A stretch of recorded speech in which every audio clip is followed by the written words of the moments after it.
Olá pessoal, Fábio Akita. Eu espero que no episódio anterior eu tenha conseguido fazer vocês pensarem um pouco mais sobre o que vocês acham que sabem. Nesse ponto, vocês já devem ter entendido que eu sou naturalmente um cético. Eu não gosto de mágica, eu não gosto de ideais inalcançáveis. Meu hobby é destruir utopias e trazer semideuses de volta ao nosso nível. Por isso eu não defendo nenhuma ideologia. Como disse nos episódios de programação, eu sou promíscuo com linguagens e ferramentas de programação. O mesmo vale para qualquer outra coisa. Nada está acima de questionamento e toda ideia que se torna obsoleta merece ser jogada fora e substituída. Esse é o núcleo de aprendendo a aprender. É isso que o famoso meme do Bruce Lee quer dizer sobre esvaziar o seu copo. Como você quer aprender alguma coisa se seu copo já está cheio de preconceitos? Jogue tudo fora. Não acredite firmemente em nada. Questione tudo. É mais fácil dizer do que fazer. Número 1. Pare de ser defensivo. Se permita destruir você mesmo. Se permita aceitar suas fraquezas físicas ou mentais. Se você não acha que tem fraqueza e não sabe quais são, como quer melhorar? Como você vai melhorar se você já acha que sabe tudo? Então vamos continuar quebrando mais alguns preconceitos. Einstein era talentoso? Eu acho que sim, mas não do jeito que muitos pensam. Talento não é uma coisa que você nasce com. Não há nada no nosso DNA que define um gênio ou um talento. Claro, sempre vai existir o fator serendípede e sorte. Estar no lugar certo, na hora certa e ter relacionamento com as pessoas certas pode fazer toda a diferença. Mas isso não é genialidade e nem talento, e muito menos algo definido no seu DNA. Esse conceito de algo magicamente especial ainda é resquício do racismo nazista de um Joseph Mengele, de que existe uma raça superior, ou gênero superior, ou mesmo um indivíduo superior. No geral, eu acho que não. Para mim é tudo igual. O que existe é quem sabe usar suas capacidades melhor do que os outros que têm a mesma capacidade e desperdiçam. No outro lado do espectro, existem aqueles que já acreditam em outro meme, o meme das 10.000 horas de prática, conceito que se tornou famoso pela primeira vez por causa do livro Outliers de Malcolm Gladwell. De Bill Gates a Oppenheimer, aos Beatles, o livro tenta descrever como o esforço continuado e focado, 10.000 horas, aproximadamente 5 anos em tempo integral, dessas pessoas ajudam a explicar muito do sucesso deles. Hoje eu vou explorar esse conceito e dizer como isso funciona em detalhes que o livro de Gladwell não explica.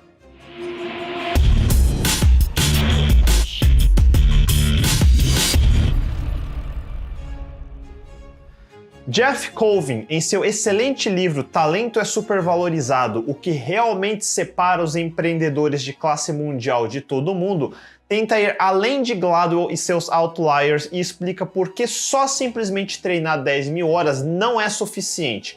Hoje eu vou citar alguns trechos do seu livro que explicam o meu ponto de vista. Vamos lá. Pesquisas em muitas áreas mostram que muitas pessoas não só falham em se tornar extremamente bons no que fazem, não importa quantos anos gastam fazendo isso, mas frequentemente nem ficam muito melhores do que quando começaram. Não há muita correlação entre anos na área e excelência em qualidade. Muitos seniors não são muito melhores no geral do que trainees que acabaram de ser treinados. E pior, em alguns casos, profissionais com mais anos de experiência podem começar a mostrar resultados piores do que iniciantes. A história de nascer com talento parece explicar a raridade e ajuda a nos conformar com nossa própria performance. Ou você tem talento ou não tem. Por isso não pensamos muito nisso, porque já é um problema resolvido. Não existe talento natural. Se existe uma explicação para performance excepcional, é uma coisa que os pesquisadores chamam de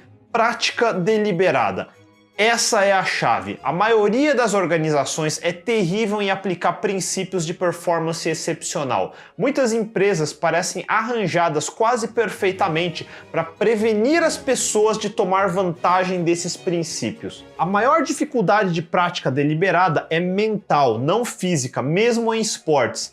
Falando em esportes, considere os recordes olímpicos de 100 anos atrás, que representavam o pico da performance da humanidade do planeta. Hoje em dia, esses recordes é o normal que colegiais normais conseguem atingir. O ganhador da corrida de 200 metros masculina nas Olimpíadas de 1908 fez um tempo de 22,6 segundos. Hoje em dia, o recorde de colegiais é mais rápido em mais de 2 segundos, uma margem enorme.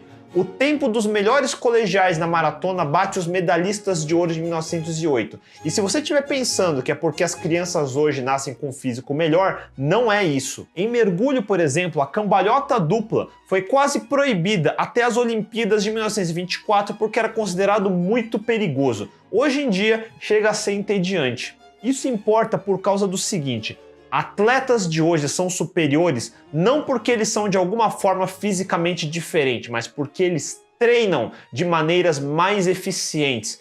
Esse é o conceito mais importante. Padrões em disciplina intelectuais estão crescendo pelo menos tão rápido quanto o esporte. Roger Bacon, o grande acadêmico inglês e professor do século XIII, escreveu que uma pessoa precisaria de 30 a 40 anos para se tornar mestre em matemática da forma como ele entendia.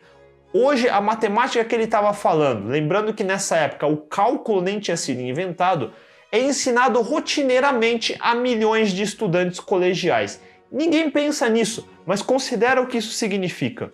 O conteúdo intelectual é o mesmo, o cérebro das pessoas não é diferente. 700 anos não é nem de longe tempo suficiente para um upgrade de poder cerebral humano. Em vez disso, assim como nos esportes, o padrão do que fazemos é que simplesmente cresceu tremendamente. Quando Tchaikovsky terminou de escrever seu famoso Violin Concerto em 1878, ele pediu ao famoso violinista Leopold Auer para fazer a performance de estreia. Auer estudou e recusou. Ele achou que o trabalho era impossível de tocar. Hoje, qualquer jovem violinista graduando em Juilliard consegue tocar. A música é a mesma, os violinos são os mesmos e os humanos não mudaram, mas as pessoas aprenderam a tocar melhor. Mozart é o maior exemplo da tal faísca divina de grandeza. Compondo música aos 5 anos de idade, performando publicamente como pianista e violinista aos 8 anos, produzindo centenas de trabalhos,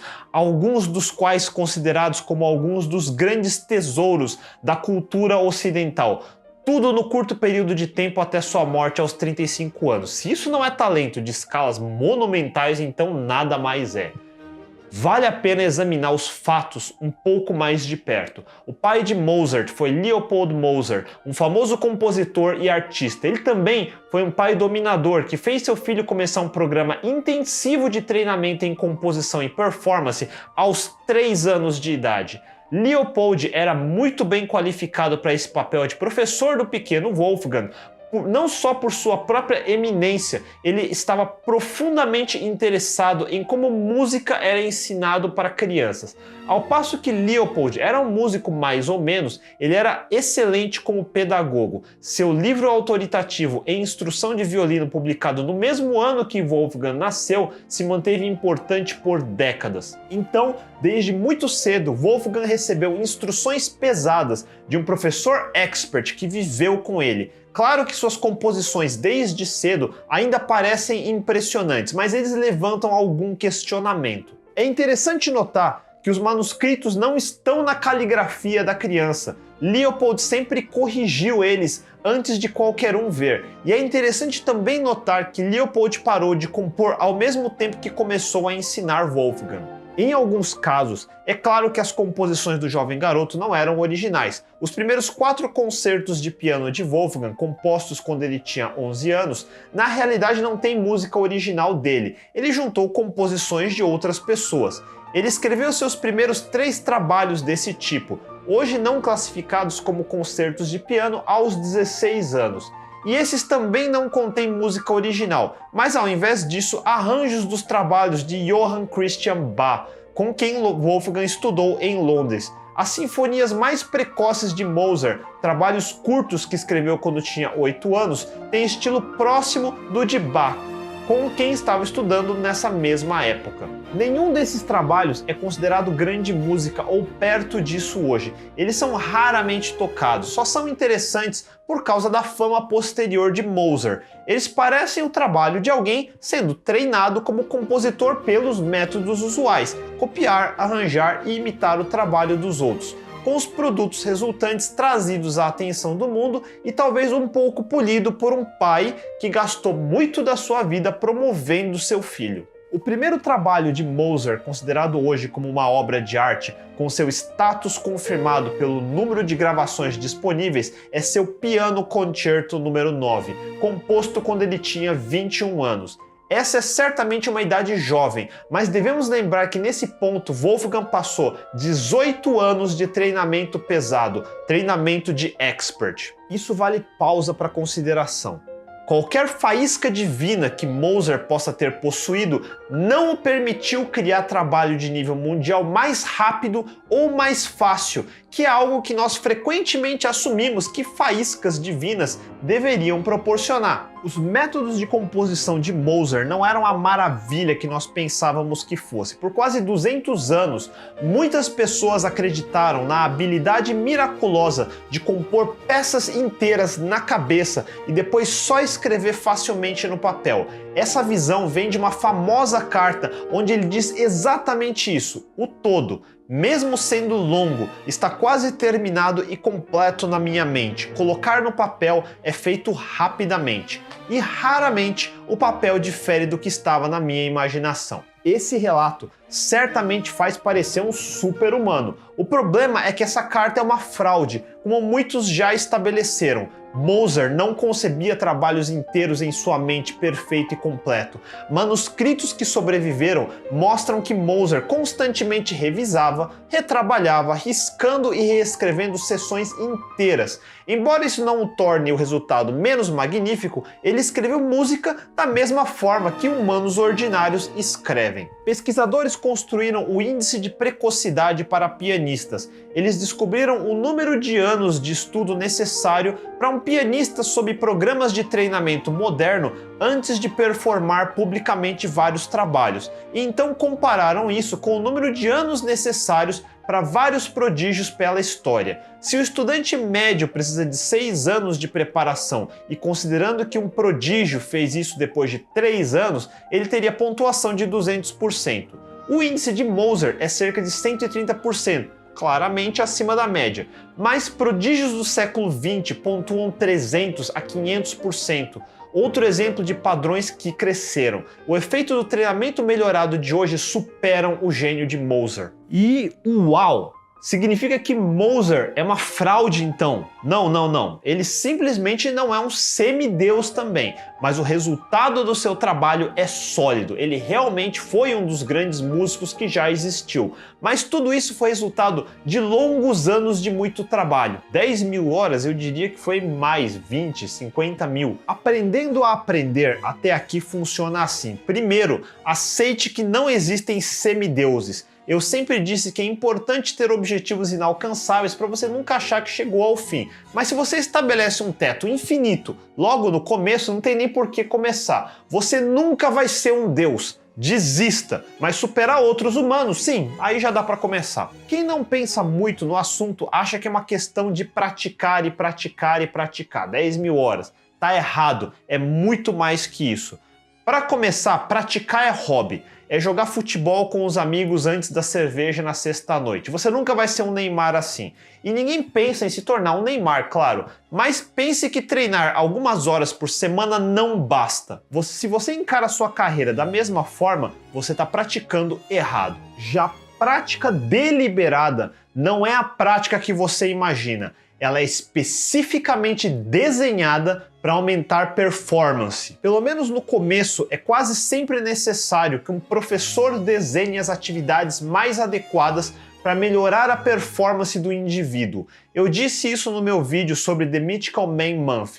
Seu professor pode ser uma pessoa, pode ser o trabalho de outras pessoas. Eu sempre encarei todas as pessoas do passado como excelentes professores. Eles vão economizar anos da sua vida porque agora é sua vez de evoluir em cima do que eles tinham. Prática deliberada requer que se identifique certos elementos definidos de performance que precisam ser melhorados e então trabalhar com real intenção nisso. Noel Tichy, um professor na escola de business da Universidade de Michigan e ex-chefe do Centro de Desenvolvimento de Gerenciamento da famosa Crotonville da General Electric, ilustra o ponto desenhando 3 círculos concêntricos. Ele nomeia o círculo interno de zona de conforto, o do meio de zona de aprendizado e a mais externa de zona de pânico. Somente escolhendo atividades na zona de aprendizado é que se faz progresso. Nós nunca vamos conseguir avançar na zona de conforto, porque é a zona onde fazemos atividades que já sabemos fazer. E zonas do pânico são tão difíceis que não sabemos como chegar perto. Identificar a zona de aprendizagem, que não é simples, e então se forçar a continuamente se manter nela, o que é ainda mais difícil.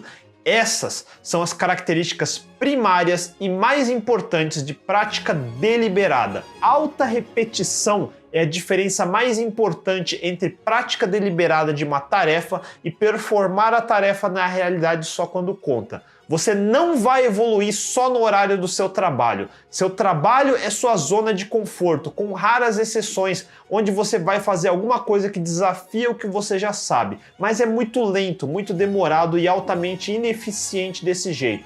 Nenhum emprego em nenhum lugar vai ser suficiente. Se você leva treinamento a sério, vai precisar de muito mais treino. Generalizando, a prática deliberada mais efetiva são aquelas que podem ser repetidas em alto volume.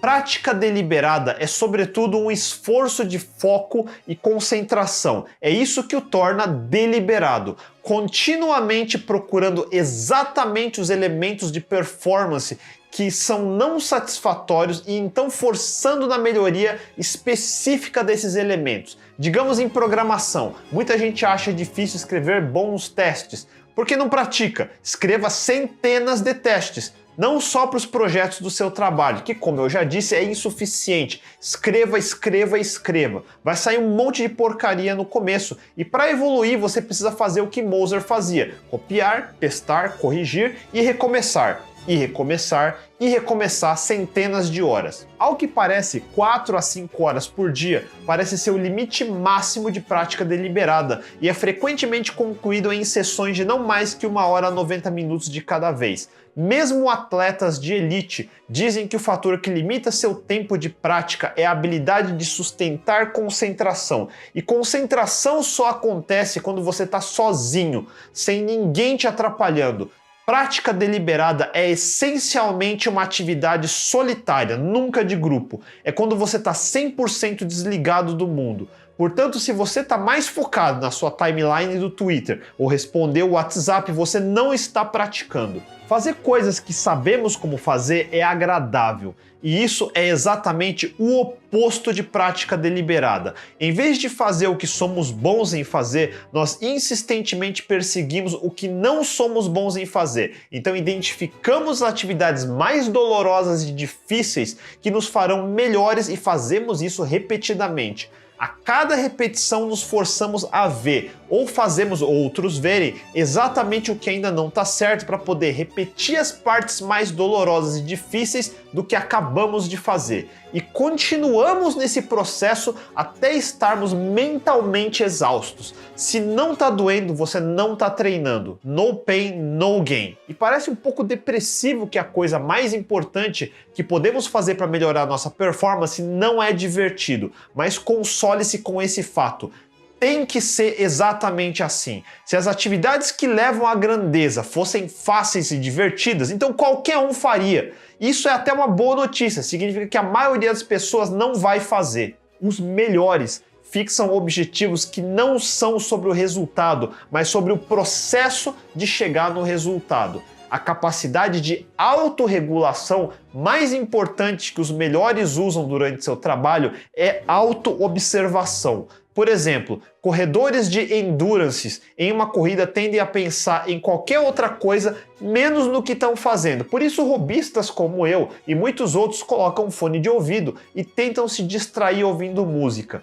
É doloroso fazer uma maratona de quilômetros e conscientemente não querer se distrair. Nós preferimos tirar nossas mentes disso. Corredores de elite, por outro lado, focam intensamente neles mesmos. Dentre outras coisas, eles contam suas respirações e simultaneamente contam seus passos, de forma a manter certas taxas. Sério, isso dói em mim só de pensar. Por isso os melhores são os melhores, porque eles dominam a dor, e não dor física, mas dor mental. Pesquisadores chamam isso de metacognição, o conhecimento sobre o seu conhecimento, pensar sobre seu pensamento. Os melhores fazem isso sistematicamente, é uma parte estabelecida da sua rotina.